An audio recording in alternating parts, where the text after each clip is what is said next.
Backstage Pass, Institute of Gaming. For more details, contact 70939659659. 9 months చేశాను. దాని తర్వాత మళ్ళీ ఒంగోలు రూరల్కి వచ్చాను. ఓకే, ఇక్కడికి వచ్చిన తర్వాత చేమకుర్తిలో జంట హత్య కేసులు మీకు లీడ్ ఎక్కడ వచ్చింది, దాన్ని ఏ విధంగా బ్రేక్ చేసుకెళ్ళారు? ఇక్కడ ఈ జంట హత్య కేసు కొద్దిగా ఛాలెంజింగ్గా తీసుకోవటం జరిగింది. ముఖ్యంగా మా ఎస్పీ మేడం గారు వచ్చిన తర్వాత దీని మీద ఒక 3 times సిడి ఫైల్స్ మొత్తం తెప్పించుకోవటం, ప్రీవియస్ ఇన్స్పెక్టర్స్ దీంట్లో ఇన్వెస్టిగేషన్ ఏం చేశారని చెప్పేసి మొత్తం చూసి. పాత కేసులు ఎందుకు తీసుకొచ్చారండి? ఎప్పుడో జరిగింది కదా అది యుఏలోనే ఉందండి, ఇంకా డిటెక్ట్ కాలేదు కదా. 2018లో జరిగింది. అదే నేను వచ్చే టైంకి కూడా డిటెక్ట్ కాలేదు. సో అది పెండింగ్గానే ఉంది. వచ్చిన తర్వాత మేడం గారు 3 times పిలిపించేసి, ఒకసారి first time పిలిపించినప్పుడు 1 hour 10 minutes 1 hour 10 minutes దాని మీద మాట్లాడటం జరిగింది. ఫైల్ అంతా చూసి దాంట్లో మనం డిటెక్షన్ రావాలి అంటే ఏం చేయాలి అనే దాని మీద నాకు ఒక డైరీలో రాసుకున్నటువంటి అన్నీ కూడా ఇన్స్ట్రక్షన్స్ అన్నీ ఇవ్వటం జరిగింది. నేను మళ్ళీ దాన్ని నా డైరీలో రాసుకొని దాని మీద వర్కౌట్ చేసుకుంటూ వచ్చామండి. మేడం గారు చెప్పినటువంటి వెరీ క్రూషియల్ ఇంపార్టెంట్ ఏంటంటే, అక్కడ జరిగింది మర్డర్ అంటే ఖచ్చితంగా ఒక మా రక్కీ ప్లాన్ ఆఫ్ యాక్షను, ఆ లోకల్ వాతావరణాన్ని పాత ఎవరైనా కొత్త వ్యక్తులు వచ్చినా కానీ అక్కడ తెలుసుకొని చేసి ఉండాలి ఆ క్రైమ్ చేయాలంటే. ఎందుకంటే చేమకుర్తి నడి పట్టణంలో జరిగింది. దట్టు వినాయక చవితి ఆ రోజంతా కూడా మైకులు గోల, దేవునికి పూజలు చేసి ఆ టైం అనమాట. ఇది నైవేద్యాలు, పూజా పునస్కారాలు అన్నీ చేసే టైం. సో ఇవన్నీ చూస్తే ఆ సిచ్యువేషన్ అంతా చూస్తే ఖచ్చితంగా బాగా రక్కీ చేసినటువంటి మనుషులు చేశారు. ఈ ఏరియా అయ్యి ఉండొచ్చు, లేకపోతే అదర్ పర్సన్స్ అయ్యి ఉండొచ్చు. రక్కీ అయితే బాగా జరిగి ఉంటుంది. కాబట్టి ఈ మర్డర్ జరగకపోయే ముందు ఒక 1 month, ప్యూర్లీ ఒక 1 month ముందు అసలు ఎవరెవరు ఉన్నారు ఆ ఏరియాలో, ఎవరన్నా రెంటెడ్ వచ్చి వికెట్ చేసి వెళ్ళినోళ్ళు కానీ, ఆఫ్టర్ మర్డర్ వెళ్ళిపోయిన వాళ్ళు కానీ, ఈ బిఫోర్ మర్డర్ వెళ్ళిపోయిన వాళ్ళు కానీ, ఈ లిస్ట్ అంతా కలెక్ట్ చేయమని చెప్పడం జరిగింది. అందులో భాగంగానే మనం చేసుకుంటూ వచ్చాం. కానీ చేసుకుంటూ వచ్చాం కానీ ఎవరైతే ఈ అక్యూజ్డ్ శివకోటి ఉన్నాడో అతన్ని ఆల్రెడీ అతని మీద సస్పెక్ట్ షీట్ ఉంది. కానీ మన ఏరియాలో ఉంటున్న విషయం ఎవరు గమనించలేకపోయారు. ఆ మర్డర్ జరిగినటువంటి ప్లేస్కి ఒక 150 meters ఉంటుంది వాళ్ళ ఇల్లు, ఆ మర్డర్ జరిగిన ఇంటికి వాళ్ళ ఇంటికి. సో అతను చేశాడనేది అప్పుడు ఉన్నటువంటి వాళ్ళు ఎవరు ఐడెంటిఫై చేయలేకపోయారు. మేము కూడా అతను నేటివ్ ఆఫ్ కాదు, అది సెకండ్ వైఫ్ ఉంటుంది. ఇతను ఆడ ఉంటున్న విషయం కూడా తెలియదు. అతను బేసిక్గా కందుకూరు, అక్కడ షీట్ ఉంది, అక్కడ ఉంటున్నారు అని అనుకున్నారు. ఇక్కడ సెకండ్ ఫ్యామిలీతో ఉంటున్నాడు అనే విషయం తెలియదు ఎవరు కూడా. సో ఈ పరిస్థితుల్లో మనకి టంగుటూరు డబుల్ మర్డర్ జరిగింది. మన సింగరాయకొండ టంగుటూరు పోలీస్ స్టేషన్ లిమిట్స్లో డబుల్ మర్డర్ జరిగింది. అందులో నేను కూడా one of the team member. మా డిఎస్పీ గారు ఇన్వెస్టిగేషన్ ఆఫీసర్. దాంట్లో మినిట్ టు మినిట్ మేడం గారు పర్యవేక్షణ ఇన్స్ట్రక్షన్స్ ఇవ్వటం జరుగుతూ ఉంది. ఆ కేసులో ముఖ్యంగా ఎవరు చేశారనే దాని మీద మన ఐటీ కోర్ టీముని పెట్టుకొని మనం ఆ ప్రకారంగా చేసినప్పుడు దాంట్లో ఈ ఇద్దరు అక్యూజ్డ్ మనం ఐడెంటిఫై చేయడం. టంగుటూరు చేసింది టంగుటూరులోనేమో ఇద్దరు చేశారండి, చేమకుర్తిలో మాత్రం ఒకడే చేశాడు. వీడు కూడా ఉన్నాడు అందులో. ఇక్కడ చేసిన A1 అక్కడ చేసింది అనమాట. అక్కడే ఇక్కడ చేసిన A1 అక్కడ అక్యూజ్డ్, హోల్ అండ్ సోల్ మొత్తం అతనే చేశాడు. అప్పుడు ఇక్కడ మనకు టంగుటూరు కేసులో దొరికినప్పుడు వాళ్ళకి తెలిసిపోయింది, పోలీసులకి అర్థమైపోయింది మనం చేసేసాం అనేది వాళ్ళకి తెలిసిపోయింది. తెలిసినప్పుడు ఇంకా మన దగ్గర ఉన్నటువంటి క్లూస్ ప్రకారం అడుగుతున్నప్పుడు వాడు చేసింది అని చెప్పేశాడు. మనకి ఇక్కడ డబుల్ మర్డర్ చేసింది చెప్పాడు. దానికి ముందు కూడా 2 offenses చేశాడండి. ఒంటరిగా ఉన్నటువంటి లేడీ, ఒక ఆమె బట్టల షాప్ ఉంటుంది, ఆ షాప్లోకి వెళ్తాడు, టీషర్ట్ కావాలని అంటాడు, లోపలికి వెళ్తాడు. ఆమె వెళ్తూ ఉంటే వెనక నుంచి హ్యామర్తో కొడతాడు, గోల్డ్ ఆర్నమెంట్స్ తీసుకెళ్ళిపోతాడు. ఆ కేసు సేమ్. దాని తర్వాత కింద కొడుకు కోడలు ఉంటారు, పైన పెద్దోళ్ళు ఉంటారు, వాళ్ళ తల్లిదండ్రులు ఉంటారు పై పోర్షన్లో. అక్కడ కూడా వాళ్ళు ఎవరూ లేనప్పుడు చూసుకొని ఆ ఇంట్లోకి వెళ్ళి ఆమెనట్ట ఒక లేడీని అడ్రస్ అడిగినట్టు అడుగుతూ మంచినీళ్ళు ఇవ్వమ్మా అంటూ ఆమెను కొడతాడు. ఆ 2 కేసులు, ఇది 3 డిటెక్ట్ అయ్యింది. చేమకుర్తిలో డబుల్ మర్డర్ ఎవరండి వాళ్ళు, ఎలా చేశాడు? అంటే ఇప్పుడు వాడు ఏంటంటే టార్గెట్ చేసుకుంది ఏంటంటే ఎవరు ఎలోన్గా ఉంటారనేది చూసుకున్నాడండి. చూసుకొని ఎలోన్గా ఉండాలి అంటే వాడికి ఎక్కడ దొరకలేదు అతను చెప్పినటువంటి దాని ప్రకారం. మన ఇన్వెస్టిగేషన్ ఫైండింగ్స్లో వీళ్ళు ఒక షాప్ అద్దెకి తీసుకుంటారు.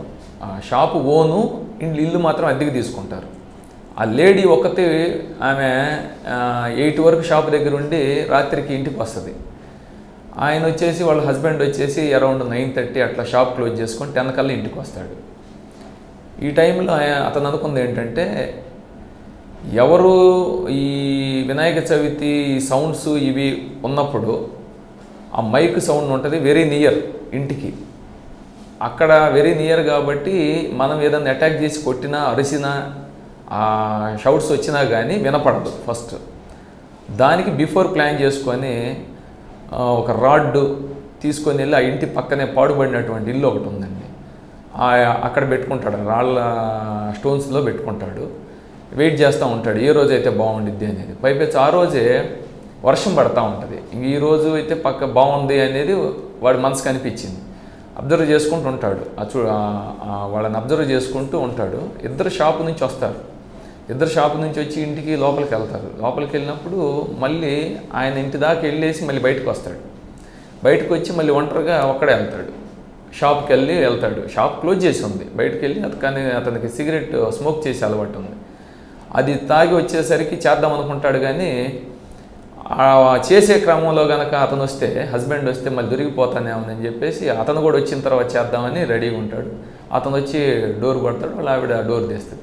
తీసి అట్ట డోర్ క్లోజ్ చేసుకోగానే కింద ఉన్నటువంటి మనిషి పైకి వెళ్ళేసి డోర్ కొడతాడు. అతను జస్ట్ ఇంకా షర్ట్ కానీ లేకపోతే ప్యాంట్ కానీ ఇంకా ఏం తీయలేదండి.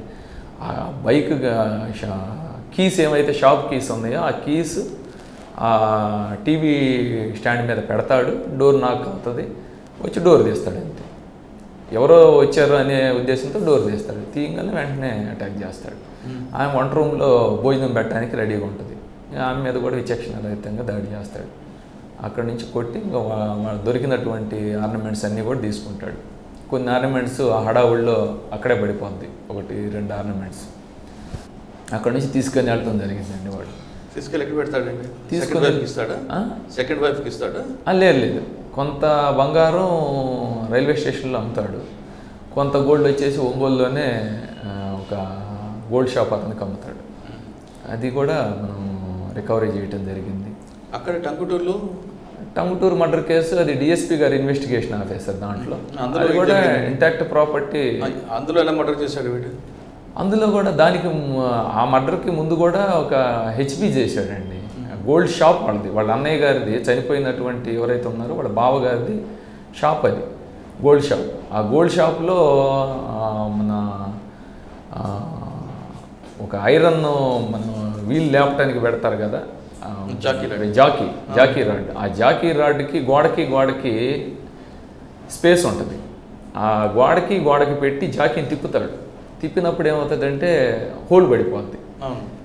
అది పెద్ద మరీ స్టాండర్డ్తో కట్టినటువంటి గోడలు కాదు కాబట్టి హోల్ పడిపోద్ది. అట్లా 4-5 హోల్స్ వేస్తాడు. వేసి పెద్ద హోల్ వేస్తాడు. ఆ హోల్లో నుంచి చెయ్యి పెట్టేసి ట్రైన్ లాగుతాడు.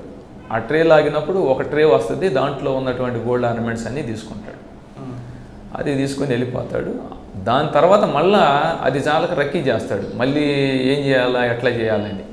గోల్డ్ షాప్ దగ్గర చేసేసాం కదా, మళ్ళీ వాళ్ళ బ్రదర్ ఉన్నాడు. వాళ్ళ బ్రదర్ వైఫ్, ఆమె డాటర్, వీళ్ళు చనిపోయిన వాళ్ళు ఇద్దరు అనమాట. వీళ్ళు ఎవరైతే చంపారో వాళ్ళిద్దరు, వాళ్ళ ఆర్నమెంట్స్ చూస్తారు. వాళ్ళు షాప్కి వచ్చేది పోయేది చూస్తుంటారు. వాళ్ళ మెడలో ఆర్నమెంట్స్ ఉంటాయి. తర్వాత వీళ్ళు ఎక్కడ ఉంటారు అనేది వాచ్ చేసుకుంటారు. ఆ ఇంట్లో పోయేది వచ్చేది చూస్తారు. ఎవరు ఉండరు, ఓన్లీ ఇద్దరే ఉంటారు అనేది కూడా వాచ్ చేసుకుంటారు. చేసుకొని ఒక 2 days రక్కీ చేసుకొని సేమ్ ఇదే టైప్లో ఇంట్లోకి వెళ్ళేసి ఆమె డోరు తీసే టైంకి వీళ్ళు వెళ్ళటం, నాక్ చేయటం, వాళ్ళ హస్బెండ్ వస్తున్నాడేమో అనుకొని ఆమె డోర్ తీయటం, ఎవరు అనేది కూడా ఏం మాట్లాడకుండా వెంటనే వాళ్ళ మీద కూడా ఆ కూతురు మీద ఫస్ట్ దాడి చేస్తారు. తర్వాత బెడ్రూమ్లో ఉన్నటువంటి వాళ్ళ మదర్ మీద నైఫ్ దీంతో వాళ్ళు తీసుకున్న ఆయుధాలతో దాడి చేస్తారు. అది జరిగింది ఆ కేసులో. వీడు అంత సైకోకి ఎందుకు మారాల్సి వచ్చింది? అంటే మా ఫస్ట్ నుంచి కూడా దానికి ముందు సుమారు ఒక 10 సంవత్సరాల నుంచి కూడా హెచ్బి అఫెండర్ అండి. డే చేస్తాడు, నైట్ చేస్తాడు. ఏం పేరు వాడి పేరు? అక్కల శివకోటయ్య. ఇప్పుడు ఎక్కడున్నాడు? జైల్లో ఉన్నాడు. అతను ఫస్ట్ నుంచి హెచ్బీలు చేస్తుంటాడు, నైట్ డే బైక్ అఫెన్స్లు చేస్తుంటాడు. ఎంఓ అనేది రకరకాలుగా ఉంటుంది ఇతను. ఇంకా అక్కడి నుంచి ఎక్కువ డబ్బులు రావాలి, ఎక్కువ మనం ఏం చేశాడండి? ప్రాపర్టీ అంతా వీలైనన్ని చోట్ల అమ్ముకుంటాడండి. అమ్ముకొని క్యాష్ తీసుకుంటాడు. దాన్ని పెద్ద యూటిలైజ్ చేసుకున్నది ఏమి ఉండదు. వ్యసనాలకి ఖర్చు పెడుతుంటారు. ఇద్దరు వైఫ్లు ఉంటారు కాబట్టి వాళ్ళకి ఇవ్వగలిగినంత ఇవ్వటం అట్లా ఉన్నది. ఇక్కడైతే చెంకుర్తిలో ఒక ఇల్లు కూడా కన్స్ట్రక్షన్ చేయటం జరిగింది. ఒక చిన్నపాటి ఇల్లు కూడా కన్స్ట్రక్షన్లో ఉంది. Second wife? అవునండి. ప్రాపర్టీ మొత్తం. And for more videos, please subscribe to iDream. Please subscribe to iDream. Please subscribe iDream. And please subscribe to iDream. For more videos, subscribe to iDream. please like, share and subscribe to the channel. Congratulations, iDream. Subscribe to iDream. Subscribe to iDream. So subscribe to iDream Media. iDream ki iDream team andarki huge congratulations. Please subscribe iDream Media. Please subscribe to iDream. Subscribe iDream. Please subscribe to iDream. iDream అంటే నా కళల ఛానల్ను subscribe చేసుకున్న నోరు తిరుగుతలేదు. మీరైతే గంట గుర్తు కొట్టండి. For more such videos, please subscribe to iDream. Subscribe to iDream. Please subscribe to iDream. Please subscribe iDream Media. Please do subscribe to iDream. Please subscribe to iDream Media. For best entertainment and information, please subscribe iDream.